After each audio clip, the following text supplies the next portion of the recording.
Hola, buenas tardes. Continuando con el programa. Me quedé en esta diapositiva la clase pasada de lo de aspectos médicos legales. ¿Vale?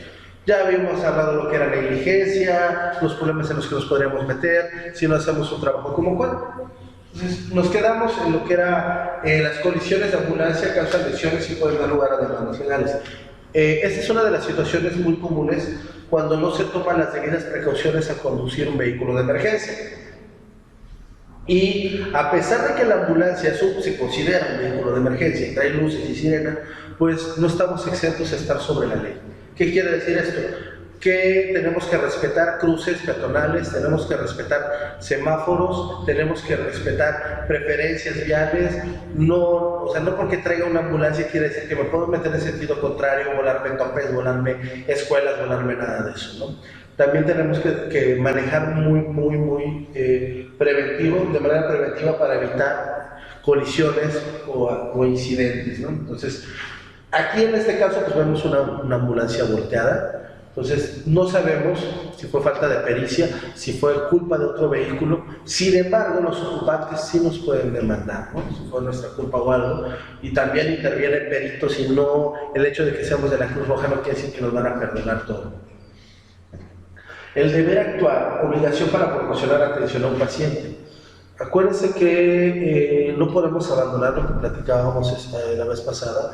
No podemos caer en abandono, en omisiones, en negligencias, etc. Por ejemplo, en el caso del abandono, dejar a un paciente después de iniciar la atención y antes de transferirlo con alguien más entrenado, soporte vital avanzado, un médico, personal de enfermería, eso es abandono. Y de hecho, el Código Penal de Veracruz, si no mal recuerdo, en el artículo 34 y 35, habla acerca del abandono, la omisión, y la negligencia. Entonces tenemos que tener mucho cuidado aquí. Por eso les decía en ese día, no griten eso, no soy paramédico ni nada. ¿Por qué? Porque podemos caer en esto. Tenemos una obligación moral y ética. En cuanto a leyes de buen samaritano, se emiten en todos los estados de Estados Unidos para conferir inmunidad a las personas que intentan ayudar a otros en situaciones de urgencia. La mayoría de las leyes otorgan inmunidad contra la responsabilidad legal si actúan de buena fe, y el TUM debe formalizarse con las leyes que se aplican en el estado donde trabaja. Aquí la situación con las leyes del buen samaritano, pues en México no son muy aplicables. ¿Por qué? Porque no las conocen, ¿sí? Realmente no hay esto que nos ampara a nosotros el actuar de buena fe. Entonces, hay algo que se llama protocolos locales, que ya lo vamos a ver después. Sin embargo, es de considerar que aquí en México no existe la ley del buen samaritano. En cuanto a la confidencialidad, bueno, pues es la obligación de no revelar información obtenida sobre un paciente, salvo que otros profesionales médicos participen en la atención y en respuesta a un citatorio, ya sea en un juzgado o cuando el paciente firmó una liberación de confidencialidad. ¿Qué quiere decir esto?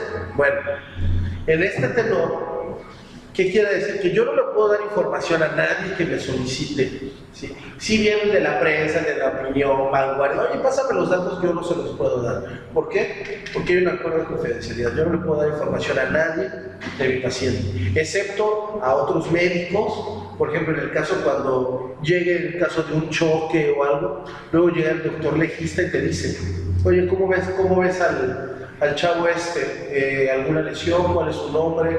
¿Cómo lo viste? Pero está dentro del hospital y está dentro de las funciones que él tiene que desempeñar. O bien, si te citan para hacer una declaración ante un juzgado o algo, pues también emitir esa recomendación. Y también, si la autoridad te lo está requiriendo, pues todo se lo tienes que dar. ¿Sí? La Health Insurance Portability and Accountability Act, una ley federal de Estados Unidos, la IPA, protege la privacidad de la información de salud específica de una persona y otorga al paciente el control sobre cómo se usa y distribuye.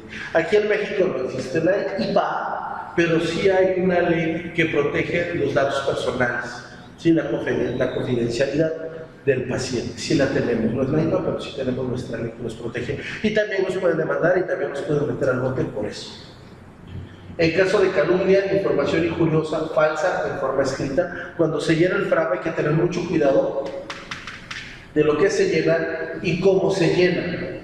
porque también hay información falsa emitida de manera verbal. La calumnia es escrita y la difamación de manera verbal. Entonces hay que tener mucho cuidado. A veces se te acercan los oficiales y te dicen, ¿qué onda, jefe? ¿Cómo lo vio? ¿Estable o no estable? Oiga, ¿y qué le pongo? ¿Tiene fractura o no tiene fractura? Entonces, nosotros recuerden que no podemos dar diagnósticos. ¿Sí? Entonces, en esas situaciones, en esos tenores, decirle, ¿sabe qué? La información se la va a dar el médico ya llegando al hospital. Yo ahorita lo único que puedo hacer es manejarle un probable. El paciente está probablemente con esta situación, ¿no? No podemos diagnosticar y tenemos que tener mucho cuidado, porque también las palabras las pueden malinterpretar. Porque al rato van a decir, no, es que el de la Cruz Roja me dijo que el paciente estaba estable y se murió. Es que el paramédico, porque te dicen así, el paramédico me dijo que el paciente tenía un traumatismo craneoencefálico tipo 3.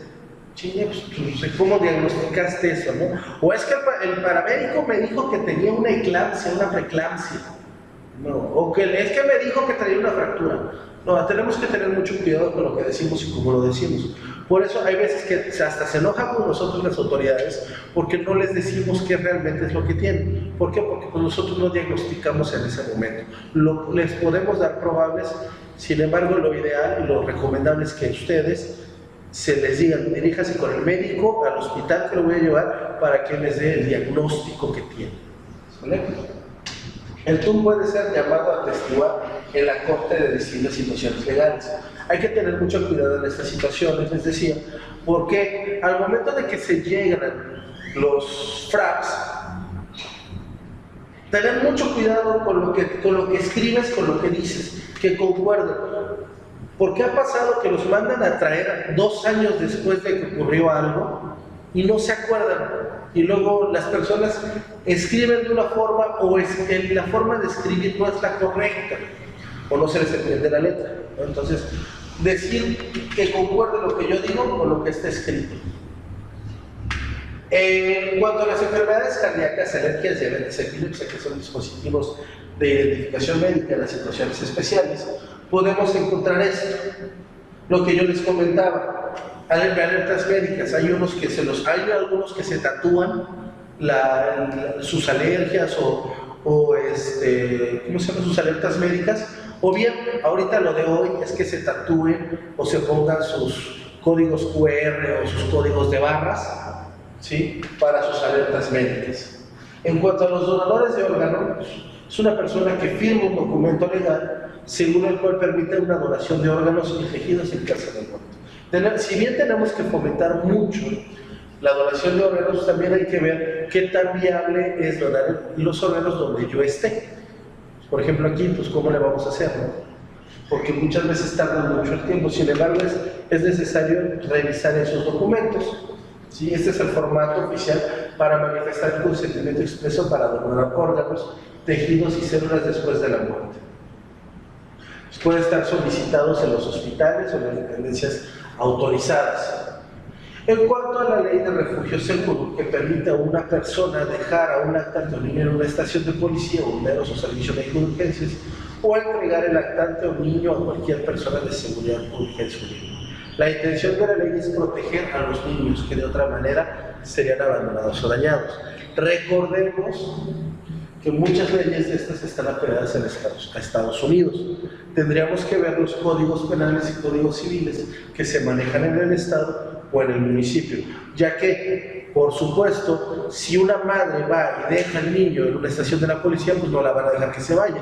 Lo más probable es que le inicien, la vayan a entapar o le digan algo, la manden a una instancia del DIF, etc. Aquí las situaciones son un poco diferentes. Estos sí son muy comunes, que son las escenas de crimen, que es donde nosotros actuamos de manera directa, por así decirlo. ¿Sí? Y es donde se comete un crimen o cualquier sitio en el que puede encontrarse evidencia relacionada con él, condiciones de la escena, paciente, huellas de pisadas y evidencias microscópicas. Hay que tener mucho cuidado en estas situaciones, recordar qué es lo que se toca de preferencia, ¿sí? De preferencia en situaciones de escenas los oficiales te dicen camine por aquí y por ahí vas a caminar, no tienes que salirte por otro lado. Si el oficial te dice quiero que cheques al paciente aquí, ahí lo tocas, no tocas de más, ni andas husmeando, ni te andas dándole vueltas al coche donde, por ejemplo, que te hablan, no, tienes que checar si el paciente tiene signos vitales, si está el tipo dentro de un vehículo, pues tampoco te vas a darle vueltas y tocando y dándole vueltas a todo el coche para ver por dónde lo vas a tocar, ¿no? Hay que tener mucho cuidado con eso, para minimizar el efecto en la escena y trabajar con la policía. Si eres llamado y la policía te dice no entras, pues ya no entras, ¿no? Únicamente reportas la situación y pues te vas. Igual al momento de llenar el FRA, lo que ves es lo que pones. No le vas a poner más ni le vas a poner menos. En cuanto a informar crímenes, maltrato infantil, de ancianos, violencia familiar, ataques sexuales, heridas por proyectil, arma de fuego o arma blanca, ¿sí? En estas situaciones, pues no lo vas a expresar directamente, ¿no? Porque a lo mejor tú vas a la casa y te hablan porque el niño se cayó. Y al momento que tú llegas, sabes que el niño no se cayó, que esté sufriendo de maltrato, ves los golpes, ves la escena, ves toda la situación. Sin embargo, no te vas a poner ahí a decir que es maltratado, que es violentado, ni nada. Entonces, al fin y al cabo, nosotros no somos una autoridad. Pero lo que sí podemos hacer es informarlo. Si yo voy a llevar al niño o el anciano, o alguien que yo suponga que recibió algún ataque sexual, bueno, lo debo de informar. ¿A dónde? Por ejemplo, en el hospital, a trabajo social o al médico. ¿Sabe qué? Llegué a la casa, había esto, había el otro, y pues a consideración, pues, nada más consideración de nosotros, al parecer es violencia familiar, ¿no? Tampoco podemos nosotros meternos en problemas legales en ese aspecto. Únicamente nuestro deber es informarlo. Muchas veces, por eso es recomendable que cuando acudemos a un servicio o algo, pues que vaya policía con nosotros, porque ahí mismo ellos pueden ver la situación y pues ya ahí tú nada más les dices, ¿sabe qué? Pues luego te preguntan, ¿tú crees que es violencia? Y pues, señor, pues la señora trae una herida de una botella en la cabeza y se ve que estuviera tomando, trae una botella rota, pues por supuesto que es violencia, ¿no? Pero pues para eso están ellos. ¿Sale? Bueno, entonces, eso es todo.